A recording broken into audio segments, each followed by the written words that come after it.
Welcome everyone. In the previous class we were discussing about the different agents of pollination. Here pollinating agents are divided into two types, that is abiotic agents as well as that is abiotic agents and biotic agents. Biotic agents includes living organisms which helps in the transfer of pollen grains from anthers to stigma, whereas in abiotic agents we have wind and water. In the previous class we have seen how wind helps in the pollination process. We have seen this water helping in the process of pollination. In this class we will see wind as the pollinating agent. Apart from the wind, we will also see about this different abiotic agents. That is, we will see about the different biotic agents which will be helping in the process of pollination. So coming to this wind, if wind is acting as the agency of pollination, if wind is helping in the transfer of pollen grains from anthers to stigma, then we call it as anemophily. The pollination which takes place with the help of the wind, where wind will be acting as the agent which will be transferring the male gametes from anthers to stigma, where stigma will receive and take, that is, it will take it to the ovary. So this type of pollination by wind, it is called anemophily. And the plants which pollinate with the help of the wind, where pollination in the plants are in such plants where pollination takes place by the wind, those plants are called as anemophilous plants. Those plants are called as anemophilous plants. Anemophilous plants are the plants where wind will be acting as the agent of pollination. Now, when we say wind is acting as the agent of pollination, here one thing should be kept in mind. Here, the pollen grains which has to be produced has to be in large number, because when the pollen grains are dispersed by the winds, it is not necessary that they will be falling on the flower itself. They will be reaching the stigma itself, because it is wind. It can blow the pollen grains anywhere. It is not necessary that pollen grains fall on, they should be falling on the stigma itself. So they are produced, pollen grains are produced in large numbers. In very large numbers pollen grains will be produced, so that if one or the other pollen grain will go and fall on the stigma. So here the pollen grains are produced in large amounts, and those pollen grains which are produced in large amounts, they should have some characteristics. The wind, the plants which will be pollinating with the help of the wind, their pollen grains will be light. The pollen grains are lightweight, because if they are heavy, then it will be difficult for the wind to disperse it. But if the pollen grains are lightweight, they can easily flow. The wind currents can, even the lighter wind currents can disperse them. So the pollen grains should be lightweight, so that they can easily move, they can easily disperse. Because if weight is heavy, then because of the heavier weight, it won't be able to move easily, and it won't be able to move to greater lengths. Because of the weight, it will be coming down itself. It won't be in the air. If it is in the air, then it might that it will reach the stigma. So the pollen grains should be lightweight. Okay, and the pollen grains should be non-sticky, because if they are sticky now, if they reach the for example, instead of stigma, if they reach the leaves, if they get stick on the, if they are sticky now, they'll stick on the leaves, they might stick on the branches, they might stick somewhere. If it is, because in this as nature many places are there, they can just fall on the ground. If they fall on the ground now, if they are non-sticky, they can again, with the help of the wind, they can again move up. But if they are sticky, they'll stick to that place where it has fallen. They'll stick to the place where it has fallen. They won't be moving in the air. So here, that is why the pollen grains should be non-sticky. The pollen grains should be light. The pollen grains should be non-sticky. It should not stick to a particular place, because if it gets stick to a particular place, then the movement of pollen grains will be stopped. But here pollen grains need to move so that it reaches the stigma. Apart from it, they should have that is the anthers, because pollen grains where they are present, they are on the anthers. So the anthers should be exposed. The flowers, if the flowers, in such flowers, the anthers which will be held, the anthers should be well exposed. Well exposed in the sense, the anthers should be well exposed to air. The anthers should be well exposed to air, and anthers should be present in such a place that it is exposed to air.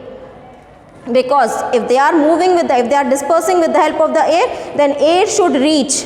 So pollen grains should not be enclosed. The stamens or that is anthers should be exposed, because if the anthers are closed if the anthers are closed, the wind cannot move to that place.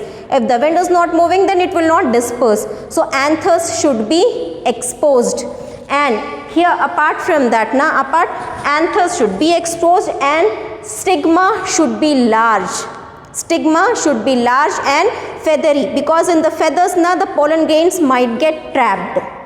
The pollen grains might get easily trapped in the feathers. So that is why the stigma should be large and feathery, and the anthers should be exposed.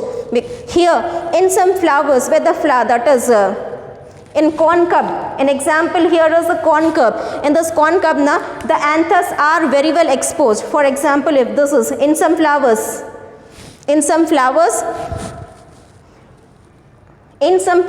inflorescence is seen. The flowers make the inflorescence. The flower make that is not flower, the plants make inflorescence. Inflorescence is nothing but arrangement of flowers.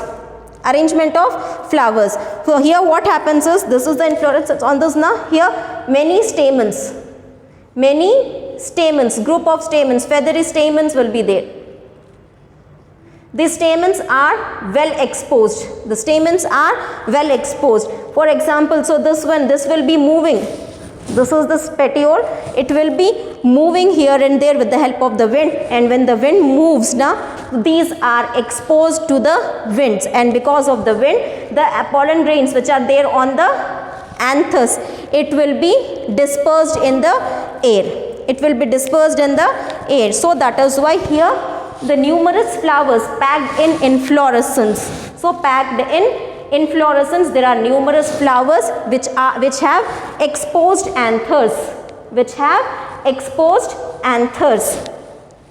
So these are the different mechanisms, adjustment which will be seen in the plants which will be pollinating with the help of the wind. So what type of adjustments we see? That is, the pollen grains are light, non-sticky. They should be that in those plants the anthers should be exposed and the stigma should be large and feathery, so that that is pollen grains stick in the feathers of the stigma. And in order to get exposed, the flower, single flower, if it is there inside, it might not get exposed. So the flowers make an inflorescence, and the inflorescence will be moving in the air because of the wind. It will be moving. When the inflorescence move, the pollen grains are dispersed. So these are the different things which should be present. The pollen grains should have these qualities in order for the pollination by the wind. So wind pollinating plants will have pollen grains which are light, non-sticky. They have exposed anthers, and feathery and large stigma will be seen in the plants which will be pollinating with the help of the wind. So by this we have finished both this abiotic agent, wind as well as the water. If transfer of pollen grains is by water, then we call it as hydrophily. If the transfer of pollen grains is by wind, then we call it as anemophily. So in anemophilous flowers, the pollen grains should be light, non-sticky, anthers should be exposed, and stigma should be large and feathery. So these are the various characteristics which we see in the plants which will be pollinating with the help of the wind. Now coming to the biotic agents, that is the agents which help in the living organisms. which helps in the transfer of pollen grains, which help in the transfer of pollen grains from anthers to stigma. Now here in this, now various organisms, various living organisms acts as the agent. If animals act as the agents of pollination, if animal helps in the transfer of pollen grains from anthers to stigma, then that type of pollination is called as zoophily. Zoophily. Zoophily is the, in zoophily animals act as the pollinating agents. But here in this, if pollinating agents are insects, then we call such type of pollination as entomophily. Entomophily.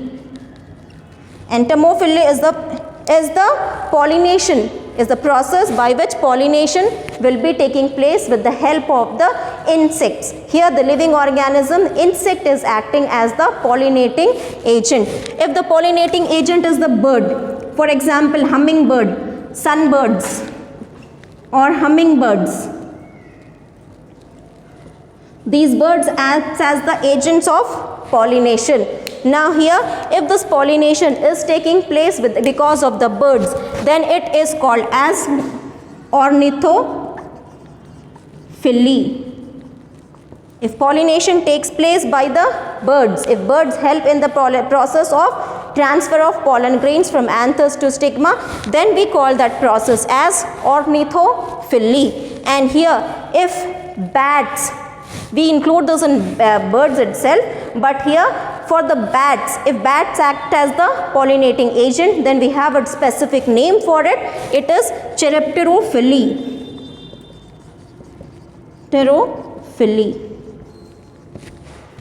Chiropterophily is the Chiropterophily. You can pronounce it as you like.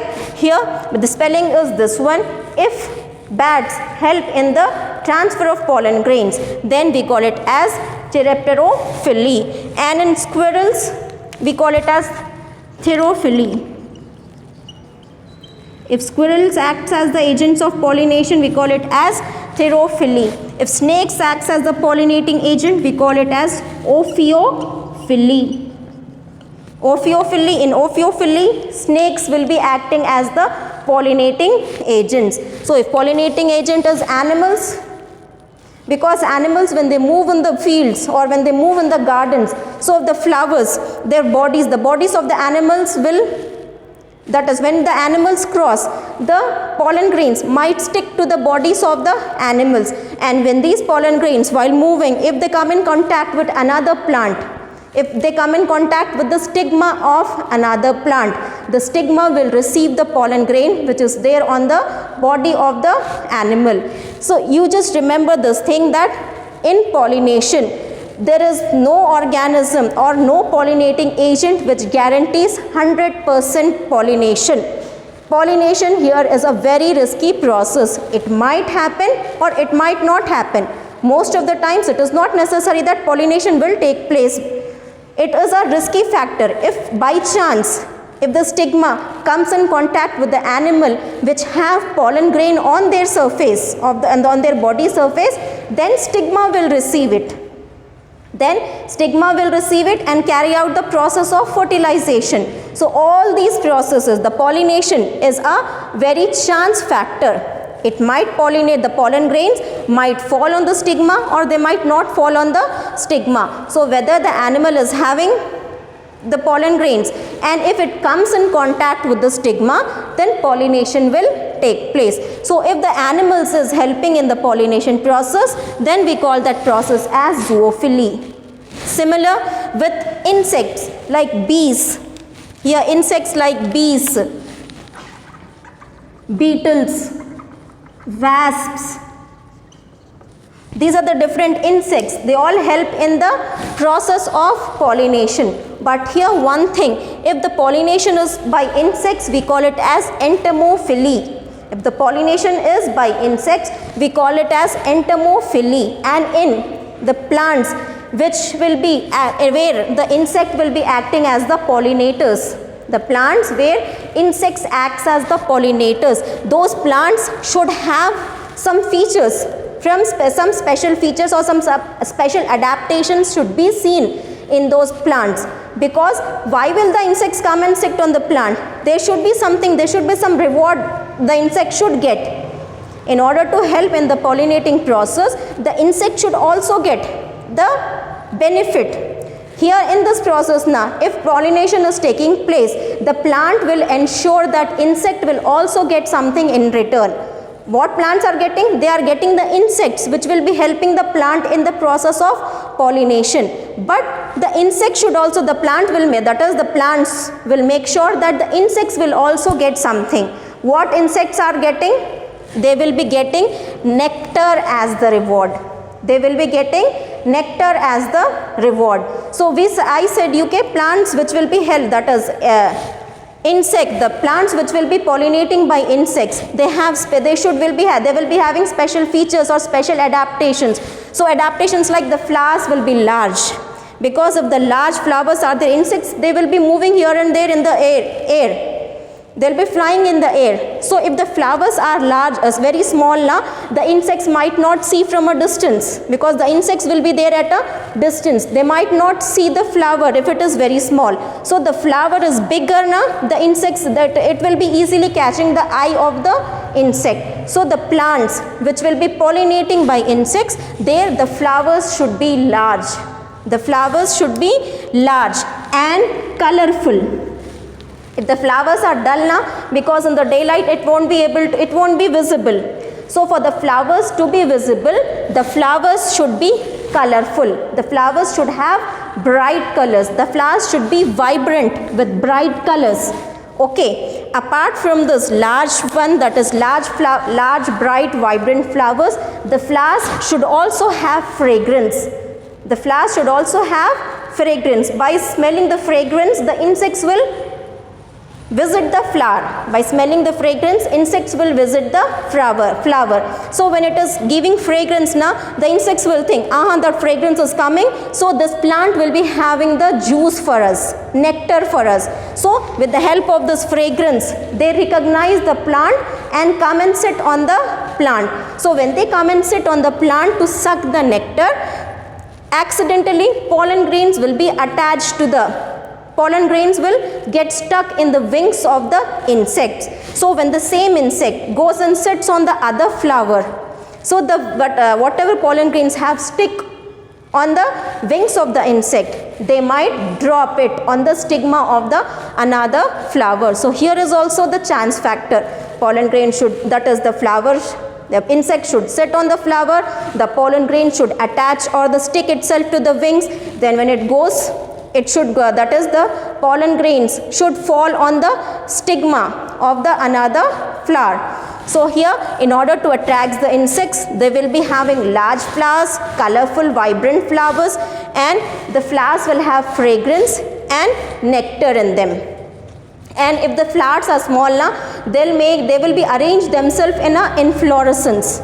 They'll arrange themselves in inflorescence. So that inflorescence is nothing but bunch of flowers arranged in a particular manner. So if single flower is not seen now, they can see the bunch of flowers from a far distance. So they will be making the inflorescence. If flowers are small, they'll make the inflorescence. So these are the various characteristics which we see in the plants where insects act as the pollinating agent, and that process is called as entomophily. Apart from this now, there are flies and beetles will also help. So here some plants, in order to attract flies and beetles, they will release foul odor or foul smell, dirty smell, bad smell they will release. By smelling this bad smell, the bees and the flies and the beetles will come and visit the flower. Apart from it, I said you the reward should be there. When insect is coming to the plant should also reward the insect. What they are rewarding? They are giving, the plants are giving the insect nectar they are giving.